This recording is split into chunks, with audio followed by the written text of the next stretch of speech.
Alright, the day has finally come. We are crossing over to the Bahamas today. We're going to be checking in Bimini. Yeah, feeling excited. The sun's just starting to come up. We should have some good winds coming out of the southeast, so hopefully we'll get some sailing in as we make our way across. We got several other boats that are leaving Key Biscayne today. But yeah, feeling very excited this morning. I can't believe that it is finally happening. We're finally going to be getting to the Bahamas.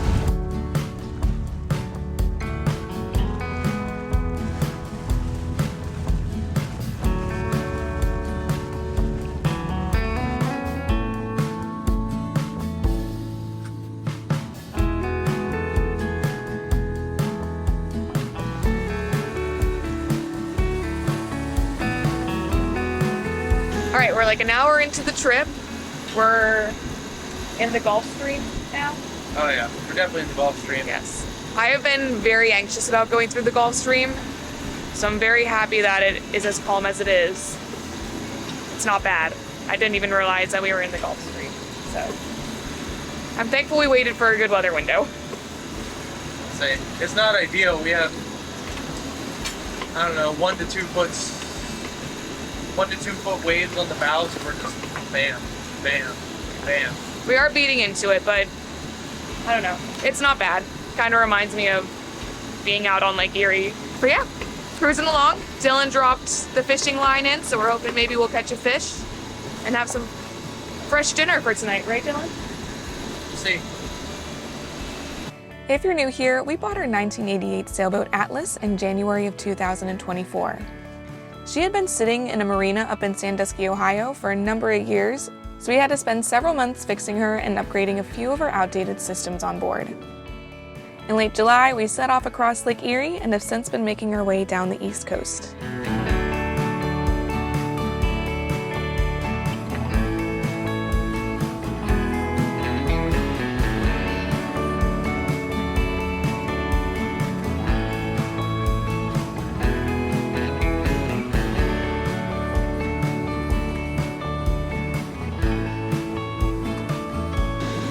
Gulf Stream is in full effect right there.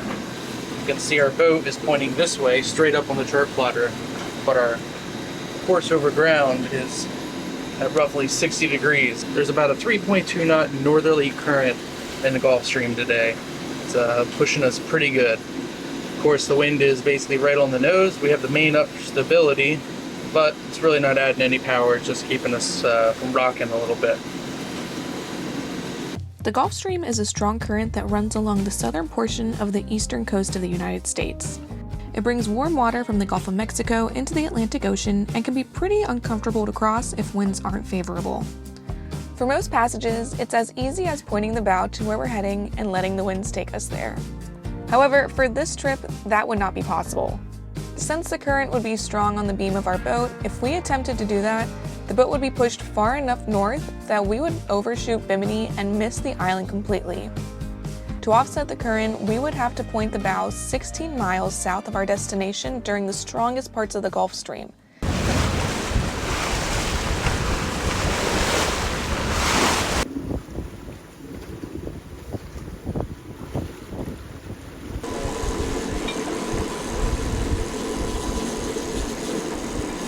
I don't think it's on there. I think it fell off. You think you lost the lure? Yeah.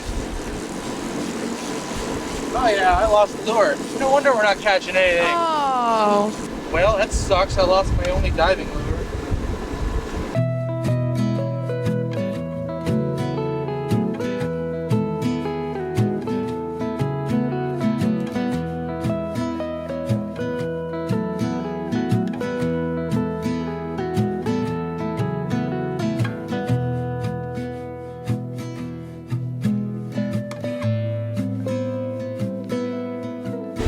We've been out here for 5 hours and we officially cannot see land anymore.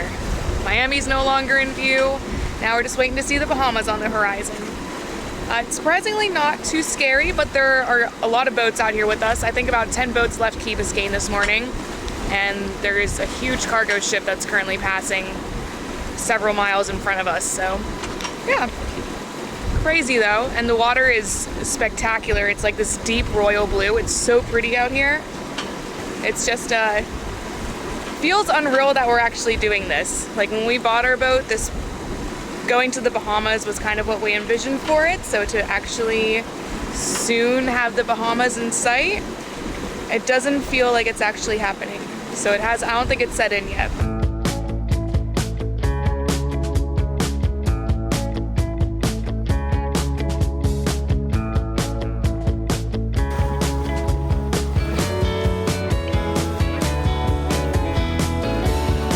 Captain, land ho!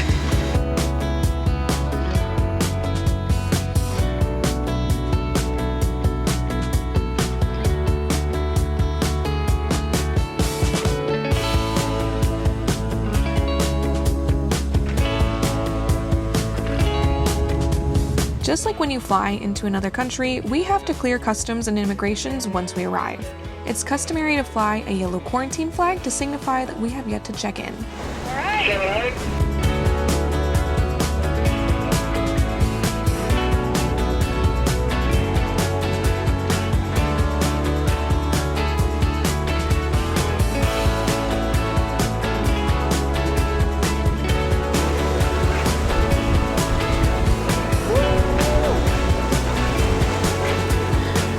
We did it. Well, knock on wood, we're almost there.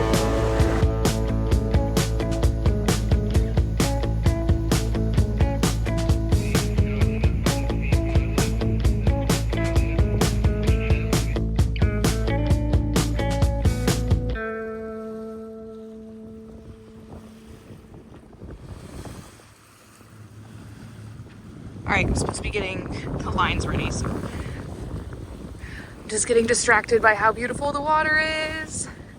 Oh man. Oh, look at how blue the water is over there.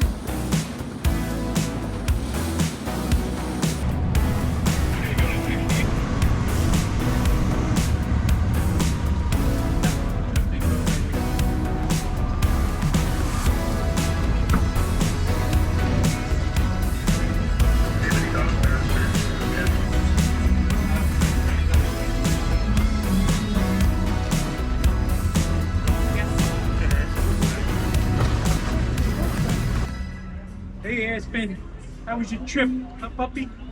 You all right? You good? Did you sleep the whole way? Huh? Once at port, Dylan went to the Customs and Immigrations building to check us in. Only the captain of a vessel is permitted to leave the boat until the clearances are complete, so I got to hang back and admire the locals that had come to check out our boat.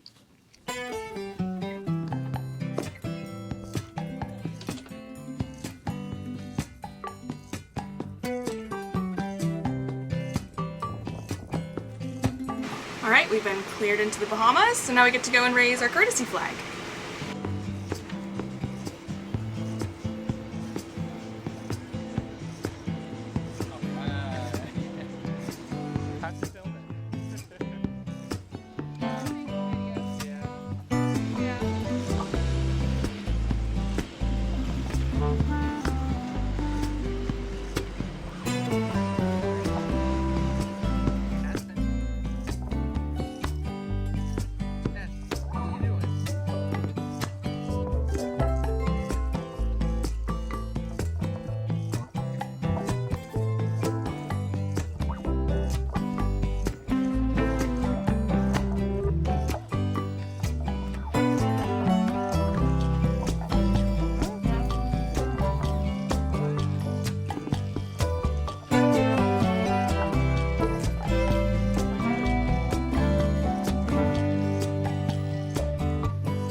While Bimini was a small stop on our stay here in the Bahamas, we really enjoyed getting to explore the island. Dylan even had some beginner's luck at his first time using our Hawaiian sling.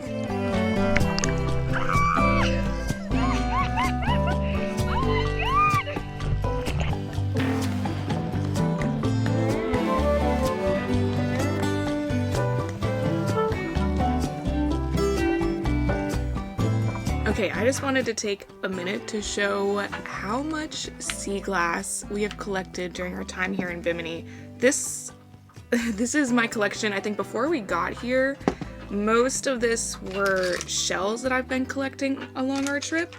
But since we have gotten here, we have found so much sea glass on the beach. I don't know if it's from the Gulf Stream that it just dumps a lot, or why it is that Bimini is just covered with sea glass, but I have like quadrupled my collection since getting here, which is super exciting. I love finding sea glass. It's like one of my favorite things. Once I go to the beach and find one piece of sea glass, it's like I need to find more. But one of the cool things that we found is we actually found pirate's glass here on the beach, which the name, I don't know what the origin of the name comes from. It's not actual pirate's glass as far as I'm concerned. I think it's basically back in the day when they would make when they would make glass for bottles, to make sure that they were stronger for being out on the seas, they would use iron oxide and copper oxide to make the material just more stronger, basically. And it would kind of give it this black tint. But the cool thing about pirate's glass is if I put my light up to it, you can see it's actually like a yellowish green color, which is really cool. And then this one as well is also like more of a yellowish tinge. So that was super cool to find. Like, that's one thing that I've always wanted to find. So that was super exciting. Dylan actually found the first piece, and I was super jealous when he found it because I just wanted to find one. But then I ended up finding this, and it looks like it was like at the top of a lid. So you can kind of see where it would twist on. So yeah, super cool finds here while we've been here. I will admit I did find some blue pieces that have clearly not been tumbled enough from the sea, but I know blue's not the rarest color, but I don't have a lot in my collection, so I did take those, even though I probably should have thrown them back so they could get tumbled more. But unbelievable, just like how many pieces of sea glass and like large pieces of glass we've been finding while we've been here. It's been a lot of fun. So yeah, just wanted to show it off because I really enjoy finding sea glass, and the beaches here have been like a dream come true. It's just been endless. So yeah, especially cool to find the pirate's glass as well. I know we didn't get too much footage from our time here in Bimini. We took a lot of time to put the cameras away and just take time to really appreciate that we had finally made it here. But don't worry, we're going to pick back up in the next episode as we head over to the Berries and get to explore some really cool spots there. Thanks for watching!